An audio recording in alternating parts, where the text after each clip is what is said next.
വെള്ളിയാഴ്ചയിൽ പതിവായി പാരായണം ചെയ്യുന്ന സൂറത്താണ് അൽ-കഹ്ഫ്. അൽ-കഹ്ഫ് സൂറത്തിൽ ചർച്ച ചെയ്യപ്പെട്ട ഒരു നായുണ്ട്. ആ നായ നാളെ സൂറത്തിലാണ്.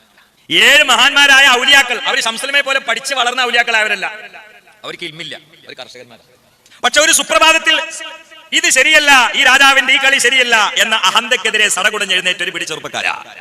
ഇന്നഹും ഫിത്യത്തുൻ ആമനൂ ബിറബ്ബിഹിം വസിദ്നാഹും ഹുദാ വറബത്നാ അലാ ഖുലൂബിഹിം ഇദ ഖാമൂ ഫഖാലൂ റബ്ബുനാ റബ്ബുസ് സമാവാതി വൽ അർള് ലൻ നദഉ മിൻ ദൂനിഹി ഇലാഹൻ ലഖദ് ഖുൽനാ ഇദൻ ശതത. ഒരു സുപ്രഭാതത്തിൽ ഒരു പ്രത്യേക വികാര ചാലക ശക്തി കൊണ്ട് നന്മയിലേക്ക് സടകുടഞ്ഞെഴുന്നേറ്റ ആ മഹാന്മാരായ 7 ആളുകൾക്ക് വേണ്ടി പടച്ചവന് സൂര്യന്റെ ചലനത്തിന്റെ ദിശ പോലും ഇത്തിരി മാറ്റി പ്രാപഞ്ചിക പ്രതിഭാസങ്ങളുടെ ഘടന അല്ലാഹു തെറ്റിച്ചു കളഞ്ഞു. ഇവരെക്കാളൊക്കെ എത്രയോ മേലെയാണ് ശംസുലമയും കണ്ണീർ. എന്താണ് അവന്റെ ലെവല്? എന്താ അവന്റെ വിചാരം? പൊള്ളി തോന്നിയതാണ് വിളിച്ചു പറയുന്നേ.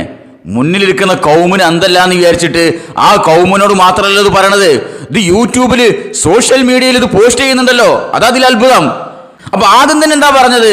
കൗമിന് ഒരു സ്ഥിരം ആശ്വാസം കൊടുക്കാൻ വേണ്ടി, കൗമിനെ സ്ഥിരമായി ഇവരെ കാലിൻ്റെ കെടുത്താൻ വേണ്ടി ഇവർ പറയുന്ന ഡയലോഗാണ്, അസ്ഹാബുൽ കഹ്ഫിന്റെ നായ സ്വർഗത്തിലാണ്.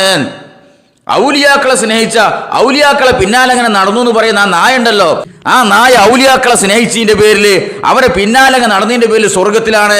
അതുകൊണ്ട് കൗമേ നിങ്ങൾ അങ്ങനെ നടന്നാൽ മതി എന്നാണ് സാധാരണ ഇവർ പറയാറുള്ളത്. എടോ, അസ്ഹാബുൽ കഹ്ഫിന്റെ നായും നിങ്ങളെ കൗമും തമ്മിൽ പ്രധാനപ്പെട്ട 1-2 വ്യത്യാസം എന്താണെന്നറിയോ? 1 രൂപത്തിൽ വ്യത്യാസം, 2 നായക്ക് തെക്ലീഫില്ല, നിങ്ങളെ കൗമിനതുണ്ട്. ഇതല്ലാതെ കാര്യമായിട്ട് വ്യത്യാസമൊന്നും ഇല്ലെങ്കിലും ഇങ്ങനെ മണത്ത് നടക്കുക ഔലിയാക്കൾ എന്ന് പറയുന്ന ആളുകളെ മൂട്ടിൽ നടക്കലാണ് ഈ കൗമിന്റെ പണി. അപ്പൊ ആ കൗമ് നിസ്കരിച്ചില്ലേയും കുഴപ്പമില്ല, ഇബാദത്ത് ചെയ്തില്ലേയും കുഴപ്പമില്ല, അള്ളാഹ് പറഞ്ഞ നിയമങ്ങളൊന്നും പാലിച്ചില്ലേയും കുഴപ്പമില്ല. കാരണം അസ്ഹാബുൽ കഹ്ഫിന്റെ നായ നിസ്കരിച്ചിട്ടില്ലല്ലോ, സകാത്ത് കൊടുത്തിട്ടില്ലല്ലോ, ഹജ്ജ് ചെയ്തിട്ടില്ലല്ലോ, ആ നായ എങ്ങനെ ഔലിയാക്കളെ പിന്നാലെ നടക്കില്ലായിരുന്നോ? അതുപോലെ നടന്നാൽ മതി എന്നാണ് സാധാരണ ഇവർ പ്രചരിപ്പിക്കാറുള്ളത്.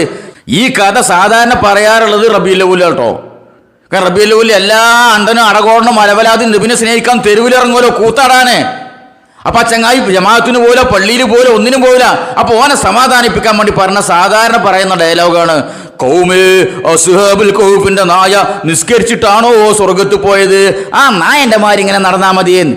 എടോ, നിങ്ങൾ പറഞ്ഞു കൊടുക്കേണ്ടത് ആ അസ്ഹാബുൽ കഹ്ഫിന്റെ മാരി നടക്കാനല്ലേ? അതല്ലേ കൗമിനെ പറഞ്ഞു കൊടുക്കേണ്ടത്?